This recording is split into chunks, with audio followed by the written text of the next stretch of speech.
अपने राजनीतिक फायदे के लिए और चुनाव जीतने के लिए मोहरों की बलि दी जा रही।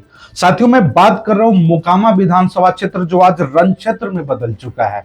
अभी दुलारचंद यादव जो आरजेडी के नेता थे, उनकी हत्या कर दी जाती है और ये तक नहीं पता चलता है कि आखिर हत्यारा कौन है। अब इस कहानी को आप इस तरीके से समझ सकते हैं। चलिए शुरू करते हैं। जन सुराज के जो मोकामा विधानसभा से प्रत्याशी हैं पीयूष प्रियदर्शी जी, अगर इन्हें हम पीयूष दूरदर्शी कहें तो कुछ गलत नहीं होगा। ऐसा मैं इसलिए भी कह रहा हूं क्योंकि जिस समय मोकामा के टाल क्षेत्र में यह हत्या की घटना को अंजाम दिया जाता है, उस समय पीयूष प्रियदर्शी अपने समर्थकों के साथ शायद जनसंपर्क और वोट की अपील के लिए घूम रहे थे। हत्या के तुरंत बाद पीयूष प्रियदर्शी का या फिर पीयूष दूरदर्शी का एक वीडियो जारी होता है जिसमें वो कहते हैं कि दुलारचंद चाचा पे अनंत समर्थकों ने हाथ उठाया, जबकि दुलारचंद के पैर में गोली लगने की भी बात हो रही है और उनके पीठ में घसीटे जाने का निशान भी पाया गया।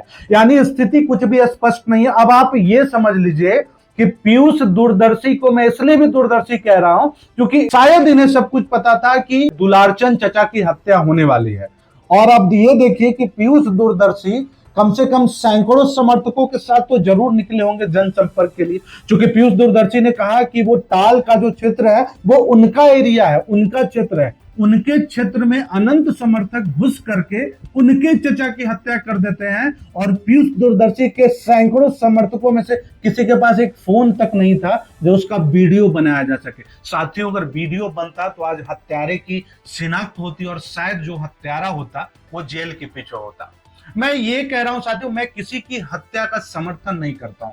हत्या चाहे किसी जाति या किसी समुदाय का हो, किसी राजनीतिक लाभ से हो या फिर चुनाव जीतने के इरादे से हो, लोकतंत्र के बिल्कुल खिलाफ और मैं इस हत्या की कड़ी निंदा करता हूं, हत्यारा चाहे जो। लेकिन जिस प्रकार से इस हत्या के बाद राजनीतिक षड्यंत्र के तहत अनंत सिंह पे लगातार हमला बोला जा रहा है, चाहे वो मीडिया के साथियों के द्वारा या फिर राजद के कार्यकर्ताओं के द्वारा या फिर बड़े विशिष्ट नेताओं के द्वारा, ये गलत है। जब तक सीबीआई जांच का रिपोर्ट नहीं आ जाता, जब तक पोस्टमार्टम का सही रिपोर्ट नहीं आ जाता, प्रशासनिक बयान नहीं आ जाता, तब तक हम किसी हत्यारे को हत्यारा नहीं बोल सकते, किसी उम्मीदवार को तो खास करके हत्यारा नहीं बोल सकते।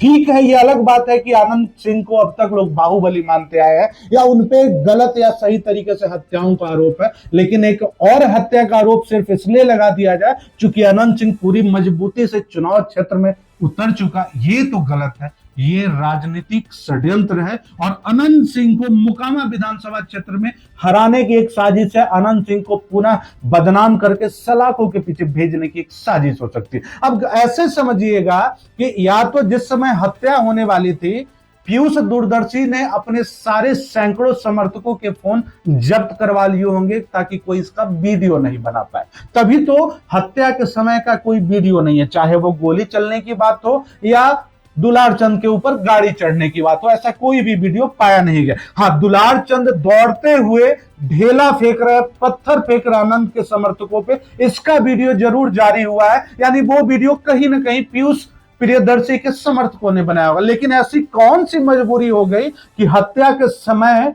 आपने कोई वीडियो नहीं बनाया ताकि वो असली हत्यारे की पहचान ना हो सके? या इसको इस तरीके से समझिए कि शायद ऐसी स्थिति बनी होगी कि अनंत सिंह के समर्थक वहां आए होंगे और पीयूष प्रियदर्शी के सारे समर्थक अपना फोन अनंत के समर्थकों को दे दिए होंगे कि लीजिए आप अपना जमा कर लीजिए। उसके बाद अनंत के समर्थक दुलारचंद चाचा की हत्या कर देते हैं। उसके बाद वो पीयूष प्रियदर्शी के समर्थकों को फोन वापस दे देते हैं और ये कहते हैं कि लो, तुम लोग अपना फोन लो और अब रोना धोना शुरू करो। और हाँ, इस हत्या का क्रेडिट मुझे देना मत बोलना, यह मत बोलना कि यह हत्या अनंत सिंह ने करवाया है। ऐसी स्थिति बनी होगी। दोस्तों, यह सोचने वाली बात है कि पीयूष प्रियदर्शी कहते हैं कि हत्या के समय दुलारचंद चाचा उनके लिए प्रचार प्रसार में उनकी गाड़ी में थे।